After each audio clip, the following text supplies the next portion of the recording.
nuestras reflexiones acerca del corazón humano. Gracias, hermanita querida. Gracias, hermanita, muy amable.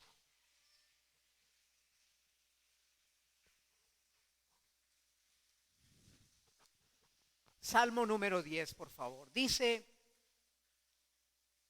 el versículo 2: con arrogancia el malo persigue al pobre, será atrapado en los artificios que ha ideado.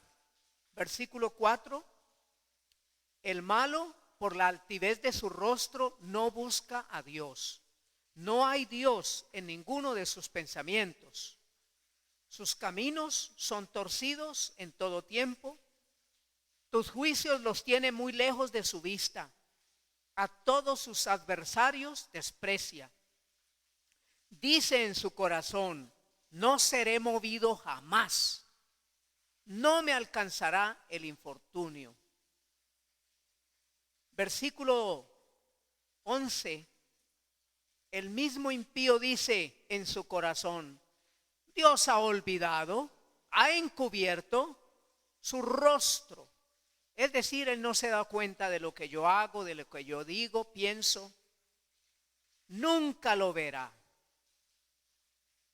Y entonces el salmista está como orando a Dios al considerar ese corazón perverso y malo de este hombre impío, porque ese impío se jacta del deseo de su alma, porque ese impío es altivo de rostro, no busca a Dios, no tiene a Dios en ninguno de sus pensamientos. Por el contrario, tiene seguridad en su pecado. No seré movido jamás. Y luego dice: Dios ha olvidado, ha encubierto su rostro, nunca lo verá. Y al considerar esto, el Espíritu Santo a través del salmista dice: levántate, oh Jehová, Dios, alza tu mano, no te olvides de los pobres. ¿Por qué desprecia el malo a Dios?, se pregunta el salmista. En su corazón ha dicho: tú no lo inquirirás. Es decir, mi corazón no lo va a escudriñar Dios. Dios no existe, ¿qué me va a escudriñar? Pero luego, hermanos, tenemos en el versículo 16: Jehová es rey eternamente y para siempre. Y eso no lo quiere entender ni saber el impío. Dios no ve, Dios no oye, Dios no existe. Pero Jehová es rey. Aunque él no lo acepte, no lo crea, él es rey. ¿Cuánto tiempo, hermanos? Eternamente y para siempre. De su tierra han perecido las naciones. El deseo de los humildes oíste, oh Jehová. Tú dispones su corazón, haces atento su oído. Y es muy, hermanos, hermoso como va terminando este salmo, porque comienza hablando del impío, de su corazón malo y perverso.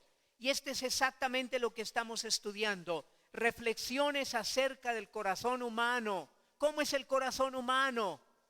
Perverso y malo. Pero cuando una persona se arrepiente de sus pecados, dice la palabra de Dios que Él dispone su corazón. ¿Quién lo dispone? Dios. Dios dispone nuestro corazón para su gloria. Dios cambia nuestro corazón de piedra y coloca un corazón de carne. Y Él está atento a nuestro ruego. Y este salmo, hermanos, va como anillo al dedo, porque estamos pensando durante todas las etapas de la existencia humana. El corazón no ha cambiado y no cambiará. El hombre sin Dios seguirá de mal en peor, engañando y siendo engañado. Pero el creyente, aquel a quien Dios ha dispuesto su corazón y le ha dado un corazón sensible, entonces él sí va a cambiar, porque su corazón va a ser alimentado por la palabra de Dios. Y veíamos, hermano, esos tiempos, cómo Dios ha trabajado a través de la existencia humana. Primero en la inocencia, Pero luego, como este tiempo fue muy corto y Dios tuvo que juzgar el pecado deliberado de Adán y el pecado de engaño de Eva. Ella fue engañada, él pecó voluntariamente, y ahí vemos que termina esa época con la salida de ellos de Edén. Luego, hermanos, comenzó, ¿cierto?, la conciencia. El hombre tendría que, ya consciente de su pecado, tomar una decisión. ¿Cuál? Seguir al Señor, huir del pecado. ¿Pero lo hizo? No. ¿Qué dice la palabra de Dios, mis queridos hermanos? Que el pensamiento del corazón de los hombres era de continuo solamente el mal. Y vemos cómo durante todo ese tiempo Dios esperaba que el hombre cambiara, tuviera un deseo de agradarle, pero no fue así. Por el contrario, se corrompieron como animales irracionales, dice la Escritura. ¿Y cómo termina este segundo tiempo de Dios con el hombre? Con un juicio. ¿Se acuerdan cuál fue el juicio? El diluvio. Todo murió, toda la especie murió. Solamente los que quedaron allí, estas 8 personas en el arca, y todos los animalitos que fueron traídos por Noé, fueron salvos. Y uno pensaría, bueno, ya esta familia, una sola familia salva, porque Dios siempre ha querido salvar la familia, ¿no? Porque antes de cualquier institución existe la familia. Dios fue el que craneó esa institución, hermanos. La familia es algo que Dios ama mucho.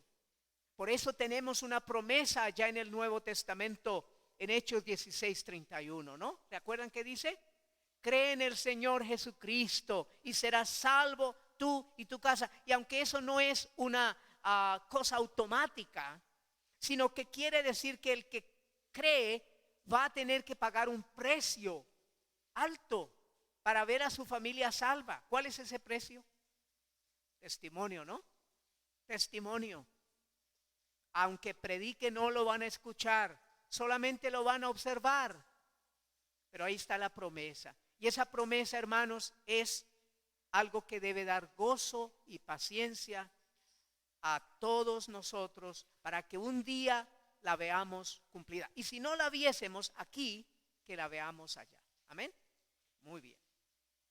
Y llegamos, hermanos, entonces al tercer tiempo de administración de Dios sobre la humanidad, y fue el gobierno humano. El hombre tenía que dictar ley, tenía que cumplir ley antes de la ley, por supuesto. Y aún esa ley de que el hombre que mata tiene que ser asesinado, la ley del talión, ahí estaba incluida, aunque no se había hablado del tema todavía.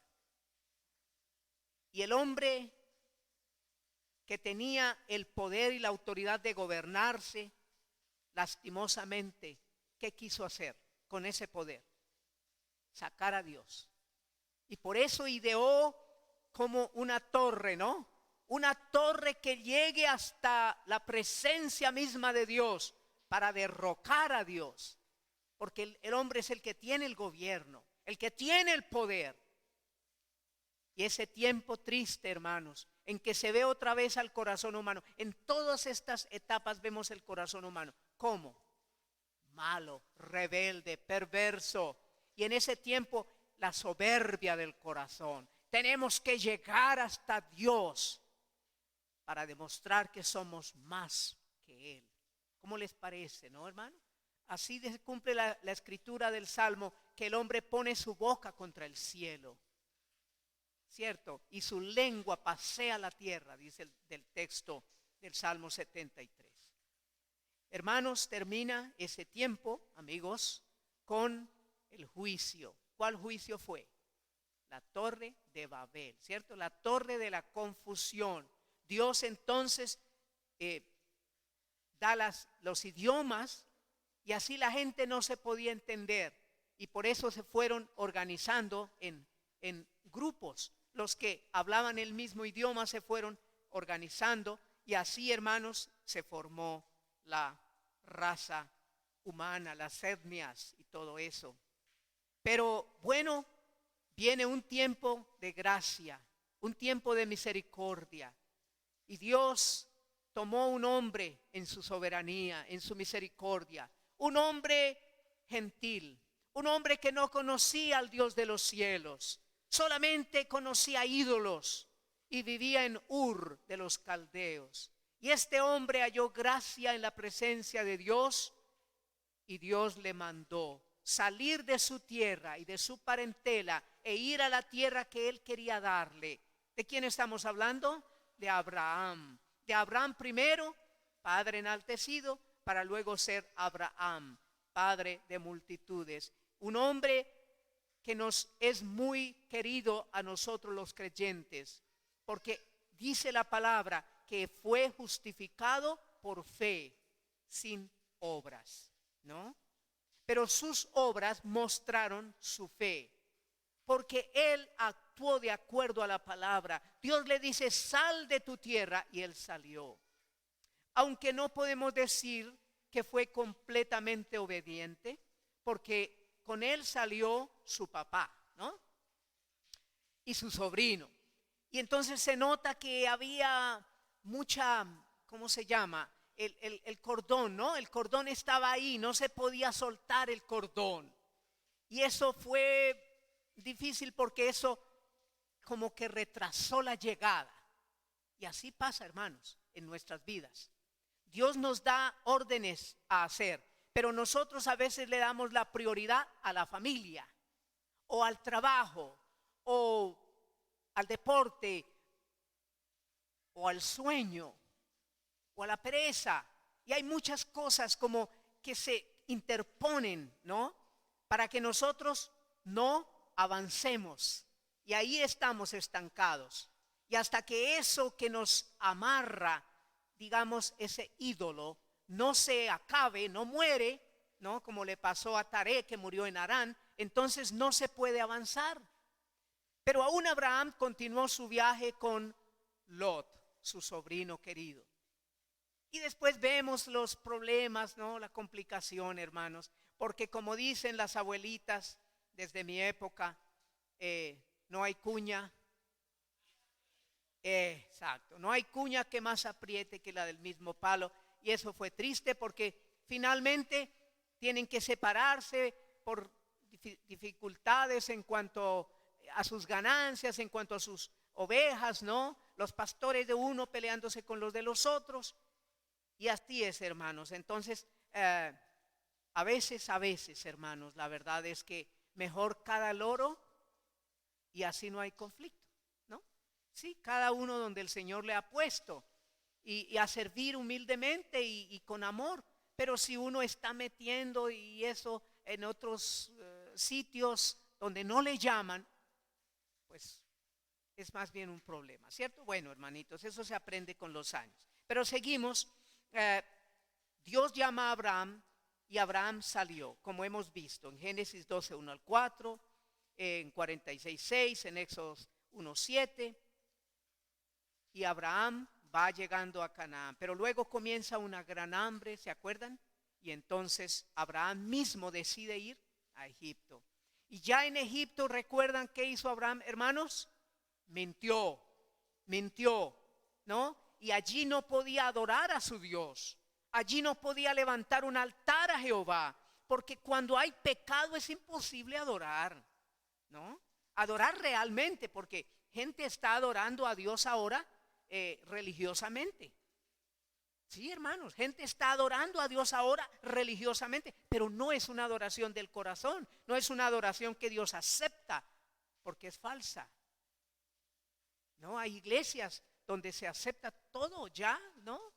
Que usted vive en una unión libre, chévere, no pasa nada, está bien así. Ya Dios los juntó y no se case, ¿no? Y vienen dos muchachos y ustedes que son, no nos amamos mucho, tranquilos, bienvenidos, todo está bien. Y supuestamente adoran y levantan sus manos y todo eso, hermanos. ¿Ustedes qué piensan de eso? ¿Dios estará glorificado? ¿Dios estará honrado ahí? De ninguna manera. Dios no acepta el pecado. pero los hombres y las iglesias formadas por hombres sí lo aceptan. Entonces vemos ahí como el comienzo de la iglesia apóstata.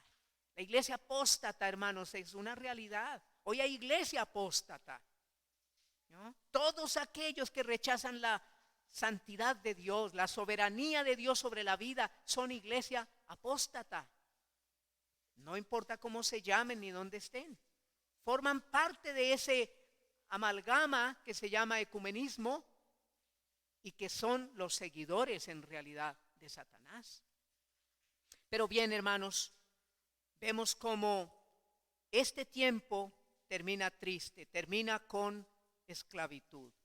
430 años, en realidad 400, porque los 30 primeros años fueron los años de Gosén, así se llamaba la ciudad donde vivieron los israelitas y pastoreaban ovejas. Pero cuando muere ese faraón, entonces comienza el Cristo a padecer, porque el faraón que sigue no conoce a José, o se hace el que no lo conoce, no mira los escritos, no mira, porque ahí estaba la evidencia histórica, ¿no? Este hombre que vino y que habló, que tuvo esas visiones de la situación que iba a vivir, ¿cómo no iba a haber escritos? ¿Cierto? Seguro que había esas crónicas de los reyes, pero ese nuevo faraón no quiso conocer a José. Y entonces comienza la persecución, comienza la esclavitud, 400 años de esclavitud. Y ahí termina, hermanos, entonces esa época tan triste con la esclavitud. Y el hombre, ¿por qué tenía que sufrir eso? Porque se quedó, hermano. Hubieran podido venir y regresar, pero se quedó. El hombre se amaña mucho, ¿cierto? En las cosas de la vida y se le olvida a dónde Dios quiere que esté. ¿Dónde quería Dios que estuviera Israel? En Canaán. El hambre era una prueba, pero ellos hubiesen podido superar la prueba y no salir. Pero hermanos, a veces pasa en nuestras vidas igual. A veces pasa. Y además que tenemos dichos muy claves, ¿no? Dichos de los hombres que dicen, por ejemplo, que uno tiene que estar donde ¿qué? El sol más caliente. ¿Se han oído eso? ¿No? Y entonces uno tiene un llamado del Señor para estar en un sitio, pero la cosa se pone difícil. Entonces ya uno cambia. El corazón de uno cambia y ya quiere irse donde haya más plática. Y eso se convierte en un engaño. Dios quería que esté aquí, pero yo estoy aquí mientras tenga todo. Pero si me falta, entonces me voy. Y eso fue lo que le pasó a Israel. Se fueron por arreglar una situación que Dios hubiese podido cambiar, porque Él es Dios soberano. Entonces, ¿qué podíamos ver en esa etapa? ¿Qué le faltó al pueblo? Fe, le faltó fe. Y se fueron. Y leamos entonces un poquito en Hechos 7, por favor, para ir concluyendo ese punto de la Hechos capítulo 7, por favor. Y aquí tenemos a un hermano maravilloso, un evangelista. También había sido diácono, había servido a las mesas, había hecho trabajo logístico, pero también tenía un don muy bello, que es ser evangelista. Y entonces uno puede notar, hermanos, cómo puede hacer las dos cosas. Cómo uno puede colaborar en las cosas sencillas, pero también puede tener un ministerio público, ¿no? O sea, el hecho de que uno tenga un ministerio público no quiere decir que entonces yo soy jefe y yo no me puedo manchar mis manos. No, yo soy de oficina, qué pena. No. A mí está bien para contar la plata, sí, ok, con mucho gusto. Yo puedo llevar el libro, pero limpiar bancas, venir a ayudar a cocinar para una conferencia. No, qué pena, discúlpeme, pero yo no estudié en la universidad para pelar papas, ¿no? Eso fue, hermanos, exactamente lo que no ocurrió con Esteban. Esteban era un hombre de cocina, cuidando las viudas, ayudando a cocinar. Pero ahora le tenemos aquí predicando el evangelio. Y este hombre era muy inteligente. Está contando, hermanos, no sé, 1000 años de historia, qué sé yo, ¿no? Todo de memoria. Todo de memoria. Ese capítulo es larguísimo. Y fue su último sermón. El último sermón de Esteban. ¿Por qué, hermano? ¿Se acuerdan por qué? Le apedrearon y murió apedreado. Una vida corta, una vida corta. Pero terminó su vida con algo muy bello, hermanos. Vamos a mirar, porque eso es muy impactante, muy impactante. Mire versículo 55. Pero Esteban, lleno del Espíritu Santo, puestos los ojos en el cielo, ¿qué vio, mis hermanos? La gloria de Dios y a Jesús que estaba a la diestra de Dios. Y dijo: he aquí, veo los cielos abiertos y al Hijo del Hombre que está a la diestra de Dios. ¿Quién le estaba abriendo los brazos, hermanos? En ese momento en que Esteban estaba siendo apedreado, el mismo Señor Jesús. Qué tremendo, ¿verdad, hermanos? ¿Ah? Yo pienso que si algún día nuestra querida patria Colombia tuviese que pasar tiempo de persecución, y seguramente algunos de los creyentes fuésemos asesinados, tendríamos la visión de Esteban. Tendríamos la visión de Esteban. Pero muchos otros que son cristianos muy débiles o nunca cristianos, ¿qué harían? Inmediatamente se van, ¿no? Estaba pensando en la frase de los jóvenes, algo del parche, ¿cómo es que dicen? Eso, hermano, se abren del parche, ¿cierto? Porque no son verdaderos creyentes. Hacen como Marcos en un comienzo de su ministerio. ¿Recuerdan a Marcos? Juan Marcos dejó tirado a Pablo y a Bernabé, los dejó tirados, y luego Bernabé quiere volverlo a traer y Pablo dice: no, ese muchacho muy maduro. Pero cuando Bernabé le toma, le ayuda, lo pastorea, lo guía, porque Bernabé significa hijo de consolación. Qué lindo, ¿no? Así significa el nombre, hijo de consolación. Y él consoló a Juan Marcos, que era un creyente joven, débil, y lo ayudó a coger fibra espiritual. Hay que entender que los jóvenes en el Señor están en formación, ¿no? Y aún nosotros los viejitos también. Dios nos está formando. Claro que algunos estamos deformados, ¿no? Pero Él nos está formando para podernos usar en su bendita obra. Y bueno, hermanos, esta es una historia triste. Pensar en un joven que muere apedreado. Pero él vio los cielos abiertos, al Señor Jesús esperándole. Veo los cielos abiertos y al Hijo del Hombre que está a la diestra de Dios. Versículo 59. Y apedreaban a Esteban mientras él invocaba y decía: Señor Jesús, recibe mi espíritu. Qué lindo, ¿no, hermanos? ¿Ah? Tenía claro quién era el dueño de él. Recibe mi espíritu. Y puesto de rodillas clamó a gran voz: Señor, no les tomes en cuenta este pecado. Eso se llama emular al Santo Cordero de Dios. Qué hermoso, hermanos, nosotros pudiésemos llegar un poquito a parecernos a Esteban, ¿cierto? Ojalá así sea. Que el Señor nos ayude. Pero bueno, volvemos a nuestro tema. Capítulo 7, versículo 1. El sumo sacerdote dijo entonces: ¿es esto así? ¿Es esto así? Porque él estaba compartiendo acerca del Señor Jesucristo. Mire que en los primeros versículos él habló del Señor Jesucristo.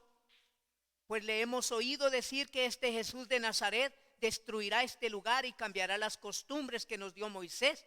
Y ellos están tratando de dañar la imagen de Esteban, ¿no? Y este hombre, el sumo sacerdote, dice: ¿es esto así? O sea, dígame, ¿es verdad, Esteban, usted joven que está predicando? Diga, ¿eso es lo que usted ha enseñado? ¿No? Y empieza el hermano Esteban a hablar la historia de Israel. Varones, hermanos y padres, oíd. el Dios de la gloria, el Dios de la gloria, apareció a nuestro padre Abraham, estando en Mesopotamia, antes que morase en Harán, y le dijo: sal de tu tierra y de tu parentela, ¿no? Y ven a la tierra que yo te mostraré. Entonces obedeció, salió de Harán, ¿cierto? Salió de allí. A ver, ¿dónde estoy? Entonces salió de la tierra de los caldeos, es decir, de Ur, y habitó en Harán. Y de allí, muerto su padre, Dios le trasladó a esta tierra en la cual vosotros habitáis ahora. Y no le dio herencia en ella, ni aún para asentar un pie, pero le prometió que se la daría en posesión y a su descendencia después de él, cuando él aún no tenía a Isaac, ¿no? No tenía a Isaac, el hijo de la promesa. Y le dijo Dios así: que su descendencia sería extranjera en esta tierra, en tierra ajena, y que los reducirían a servidumbre y los maltratarían por 400 años. Mas yo, dice el Señor, juzgaré a la nación de la cual serán siervos. ¿Cuál nación sería esa? Egipto. Y después de esto saldrán y me servirán en este lugar. Y él continúa su historia, y pasa por Jacob, pasa por todos los patriarcas. Y luego les habla del descendiente directo de Jacob, ¿no? El Señor Jesucristo, el hijo de Judá, uno de los hijos de Jacob. Y así, hermanos, vemos cómo la ley fue la próxima, digamos, época grande, este tiempo grande que Dios quiso guiar a su pueblo para que le conocieran. Aunque la ley nunca tuvo el propósito de salvar, jamás.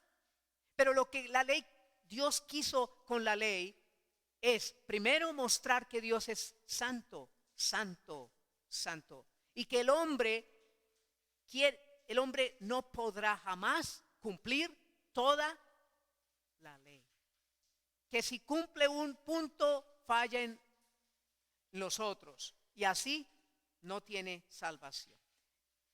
Miramos por favor, hermanos, a Romanos 3:20. La ley. ¿Qué tiempo duro de la ley? Romanos capítulo 3, versículo 20.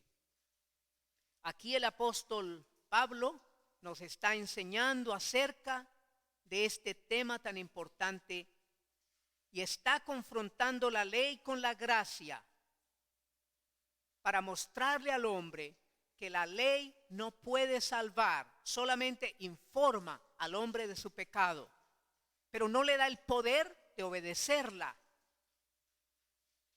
Porque hay una naturaleza en nosotros que cuando nos prohíben algo, justamente eso es lo que hacemos.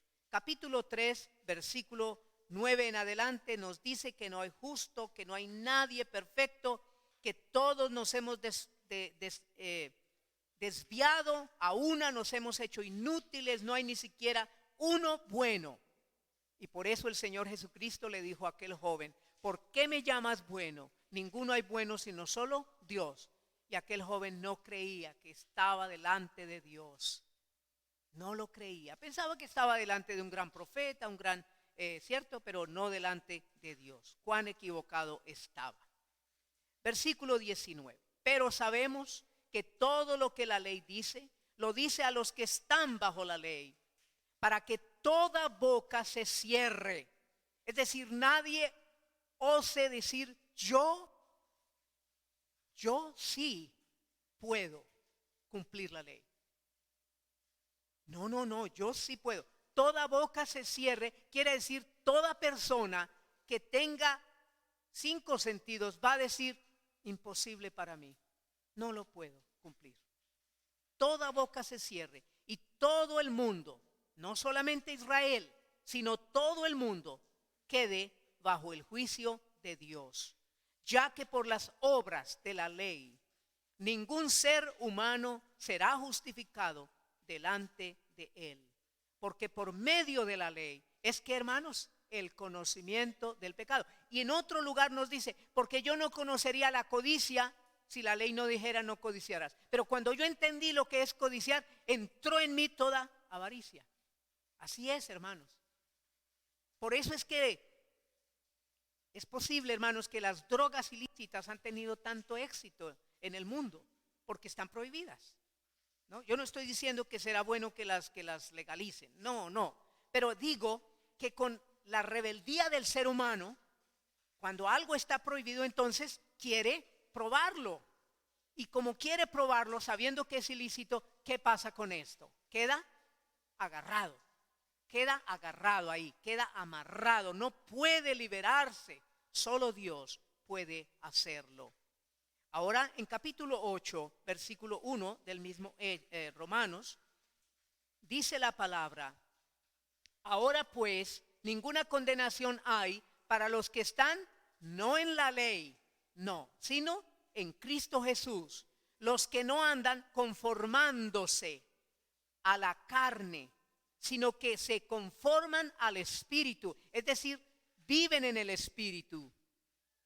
Porque la ley del Espíritu de vida, Espíritu con mayúscula, vida con mayúscula, ¿no? Espíritu de vida, porque habla de Cristo y del Espíritu Santo aplicando la palabra al corazón, aplicando y mostrando a Cristo. Él me glorificará, porque tomará de lo mío y os lo hará conocer. El Espíritu de vida en Cristo Jesús me ha librado de la ley del pecado y de la muerte. Entonces la ley es para mostrar al hombre, primero, que es pecador, y segundo, que toda la paga del pecado es muerte. Ese es el propósito de la ley. Y que al ver la condición, la persona que estoy en pecado y que el resultado es condenación, Señor, perdóname, limpia mis pecados. Yo no puedo salvarme a mí mismo. Eso es lo que el Señor quiere. El propósito de la ley fue ese. Pero la soberbia de los hombres les hizo ver que no, que de pronto ellos sí pueden de pronto salvarse. Sí, ellos pueden. Una absoluta mentira. Versículo 3. Entonces, porque lo que era, miren la palabra, hermanos, imposible para la ley. Imposible para la ley. Por cuanto era débil por la carne, no de la ley, sino de la persona. Lo que era imposible para la ley por causa del hombre, porque la ley decía no haga, punto. El que haga estas cosas vivirá por ellas. Duro, ¿no? Duro. Pero era imposible porque la humanidad no nos ayuda. Nuestra humanidad no nos ayuda. Al contrario, nos hace pecar más. Como dijera el apóstol Pablo, hermanos, ahí, ¿cierto? En el capítulo anterior, que él tiene como un muerto en su espalda, ¿no? Un muerto en su espalda y no se lo puede quitar por sí mismo. Pero gracias a Dios, que por medio del Señor Jesucristo, ese muerto se va. ¿Ese muerto cuál era? La ley. La ley encima de él condenándole. Bueno, es el capítulo 7, versículo 24. Miserable de mí, ¿quién me librará de este cuerpo de muerte? Gracias doy a Dios por Jesucristo, Señor nuestro. Así que yo mismo con la mente sirvo a la ley de Dios, mas con la carne a la ley del pecado. Y era una tradición de esa época, hermanos, ponerle un muerto a la persona como una disciplina por causa de un delito que cometió, probablemente el suicidio. Entonces le ponían el muerto pegado al cuerpo. Esa era la disciplina. Y usted sabe qué iba pasando con el paso de las horas. Pues ese muerto está descompuesto y está pegado a mí, entonces me va a contaminar. Quedaba contaminado esa persona. Qué terrible, ¿no? Y ese olor es una cosa, era una forma de disciplina muy, ¿qué se diría, hermanos? Salvaje, ¿no? Sería salvaje. Y el apóstol usa esa figura para decirnos eso, que nosotros tenemos un muerto encima que nos está condenando. Pero gracias a Dios, por Jesucristo, Señor nuestro. Así que yo mismo con la mente sirvo a la ley de Dios, mas con la carne a la ley del pecado. Porque, versículo 3, lo que era imposible para la ley, por cuanto era débil por la carne, Dios enviando a su Hijo en semejanza de carne de pecado. En semejanza de carne de pecado. No está diciendo que el Señor Jesucristo tenía una semejanza de carne. Ojo con eso. Porque los gnósticos, esa secta falsa que nació por allá en los tiempos del apóstol Juan, año 90 DC, ¿no? Imagínense, año 90, ya estamos en 2021. Ellos decían que el Señor Jesucristo era una apariencia de carne, ¿no? Y toman ese texto, semejanza, o sea, no es igual, es parecido, pero no es real, es como algo virtual, que parece pero no es.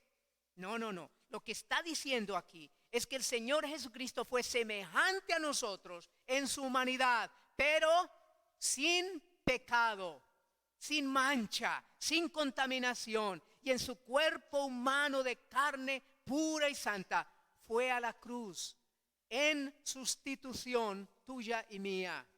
Eso es lo que significa semejanza de carne de pecado. Y a causa del pecado condenó al pecado en su cuerpo. Él lo condenó, hermanos. Gracias a Dios. Entonces esa época de la ley, hermanos, fue muy dura, muy dura. Ustedes se acuerdan, hermanos, cómo muchas cosas pasaron porque la ley era muy drástica. Personas eran asesinadas por no cumplir la ley. Por ejemplo, si no guardaba el día de reposo, ¿qué pasaba? Tenía que ser lapidado porque no obedeció la ley. Era terrible. No se podía jugar con las cosas del Señor. Era muy duro. Y hermanos, vemos cómo pues Dios en su misericordia les dio leyes a todo ese pueblo. En Gálatas 2:16 nos dice la palabra del Señor. Gálatas capítulo 2 versículo 16. Dice la palabra del Señor. Sabiendo, teniendo claro, bien claro en nuestro corazón, que el hombre, y incluye a la mujer por supuesto, no es justificado o declarado justo por las obras de la ley, sino por la fe de Jesucristo. Nosotros, dice el hermano Pablo por el Espíritu Santo, nosotros también hemos creído en Jesucristo para ser justificados por la fe de Cristo y no por las obras de la ley. ¿Por qué? Por cuanto por las obras de la ley nadie será justificado. Nadie, hermanos. Ni Moisés, que era el hombre más manso y temeroso y obediente, y que hizo todo conforme al modelo que le fue mostrado. Todo, hermano, el tabernáculo, la mesa, el altar, la fuente de bronce, el arca con su tapa, con sus querubines, todo lo hizo conforme al modelo que le fue mostrado. No se equivocó en nada absolutamente. Pero aún Moisés no es salvo, porque lo es, por la ley, sino ¿por qué? Por mirar por la fe a Cristo. Él podía ver a Cristo a través de los sacrificios de los corderos. Y él sabía que esa sangre cubría su pecado, pero que en el futuro Cristo, ¿qué haría? Limpiaría su pecado. Y así fue, hermanos. Nosotros vamos a encontrarnos con Moisés en la presencia del Señor y con Noé, ¿no? Y seguramente vamos a preguntar muchas cosas a Noé, y él, ¿qué va a decir? Bueno, entonces, muy bien, hermano, pues Noé, ¿cierto? Va a decir Noé. Bien,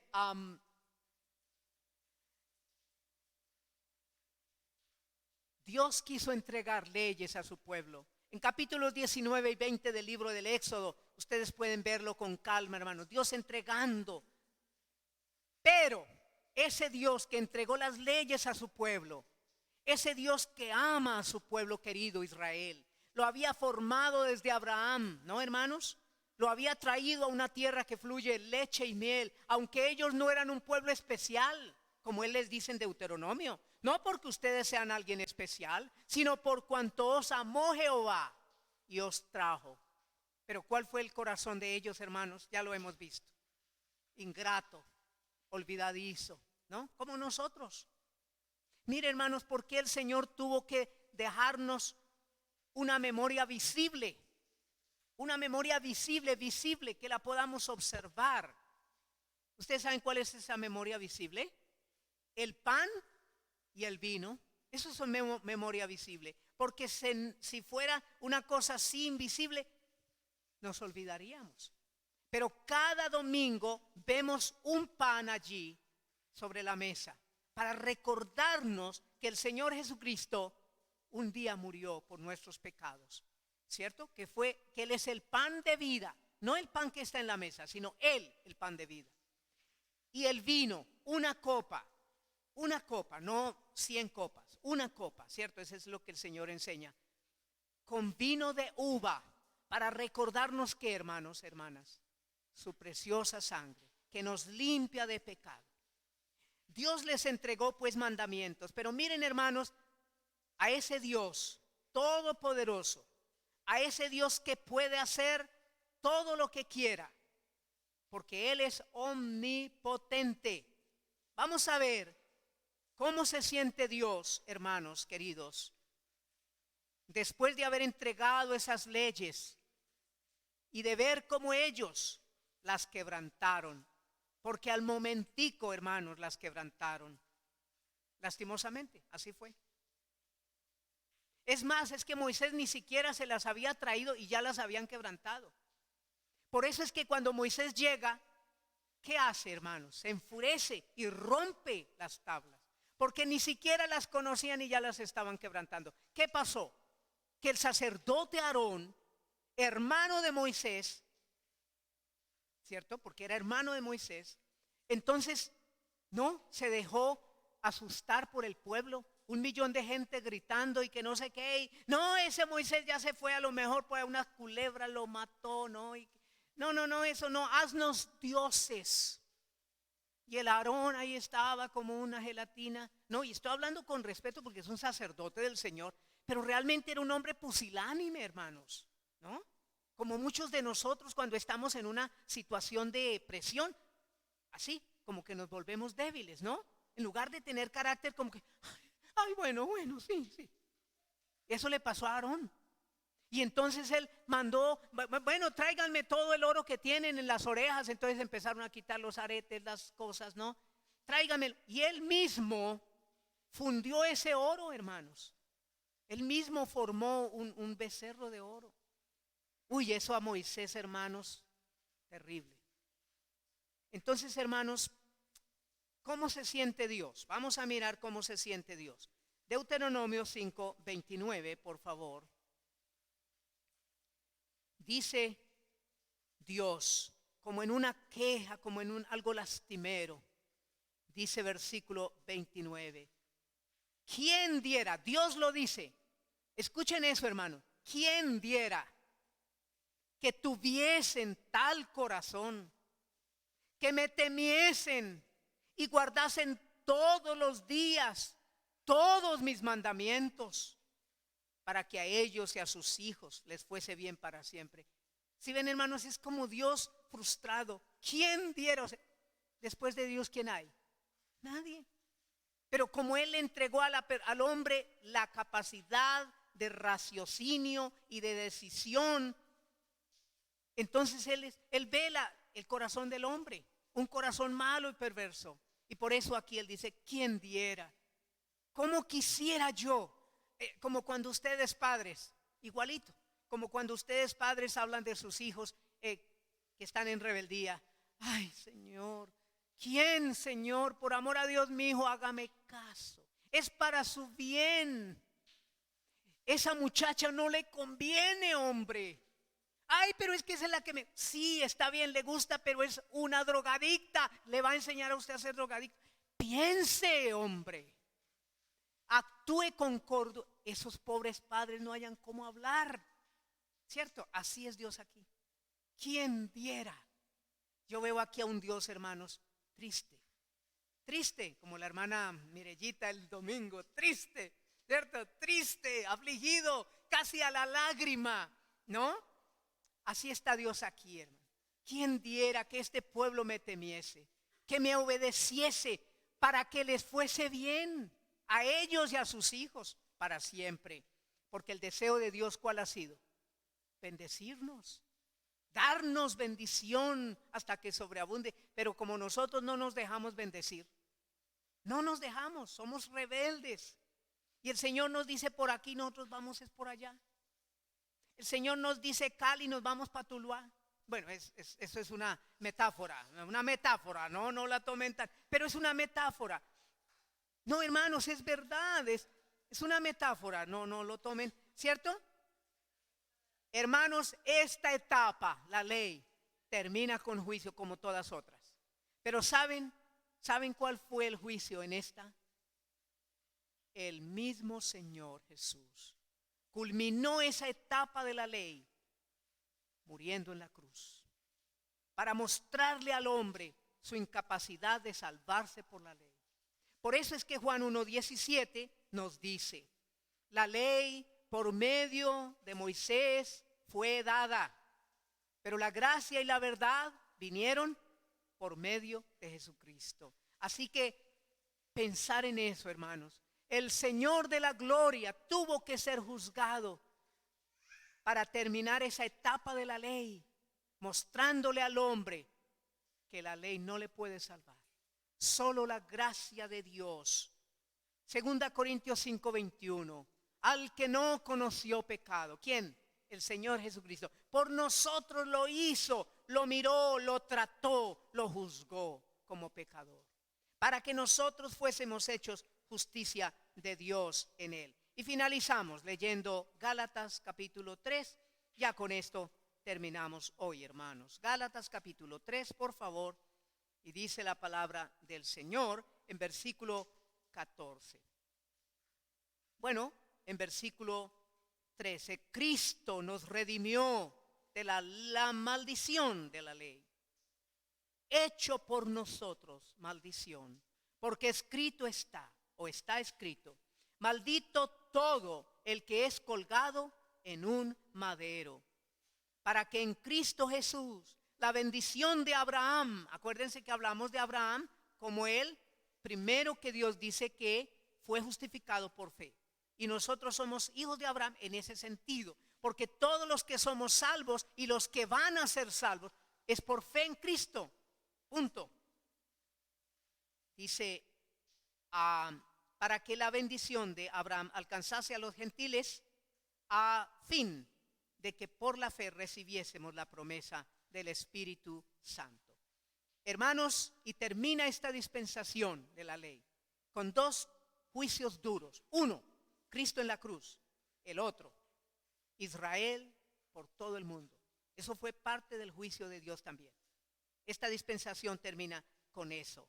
Termina con el pueblo israelita por todo el mundo, juzgado por haber rechazado al Señor, ¿no? Comienza ya en Jerusalén con la persecución de los líderes religiosos, pero sigue, hermanos.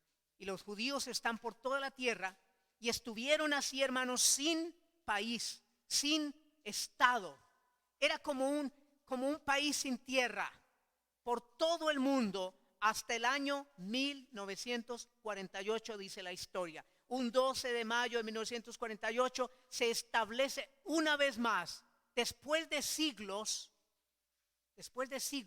seguramente 20 siglos, el Estado de Israel. Y es por eso que todavía ellos están peleando su tierra.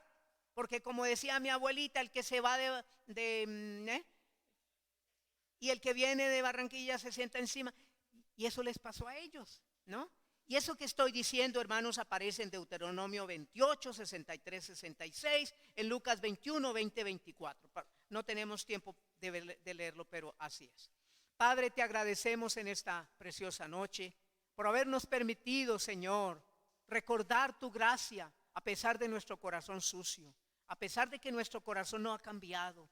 Señor, el corazón de Adán es el nuestro, un corazón rebelde.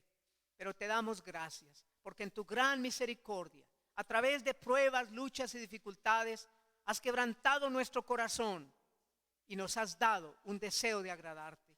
Pero aún, Señor, siendo creyentes, a veces somos desagradecidos. Perdónanos, por favor, nuestro Padre, y ayúdanos a vivir el tiempo que nos queda en esta tierra para ti. Ahora, Padre, al salir, te rogamos que nos guardes con tu protección, con tu cuidado. A los hermanos que van más lejos, por favor, protégeles. Permite, Señor, que esta lluvia cese para que ellos puedan llegar a sus casas, Señor, sin estar así, Señor, lavados. Te rogamos tu ayuda para ellos. Te rogamos tu protección y cuidado para todos. En el nombre preciosísimo del Señor Jesucristo. Amén. Gracias, hermanos. Muy buena noche.